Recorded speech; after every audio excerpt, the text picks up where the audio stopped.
Дело было так, ел я яблоко, а потом подумал, а что мои-то птицы едят? Одеваем свои подкрадули и бежим смотреть. Такс, в меню на завтрак у моих животных это комбикорм. Ничего лишнего. А вот на обед это уже поинтереснее, свежие кабачки. А вот эти вот колечки достанутся самым маленьким жителям. Павлинятам, потому что сейчас осень и им нужны витамины. Большие кабачки это понятно, большим птицам. Но также они любят поесть и яблоки.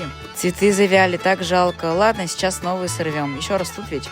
Так-то птички еще и хлеб любят пожевать. Питомцы мои сыты, ну а я с прибылью. Да-да, не удивляйтесь. Кстати, кто не подписан на мой телеграм-канал, жду вас там.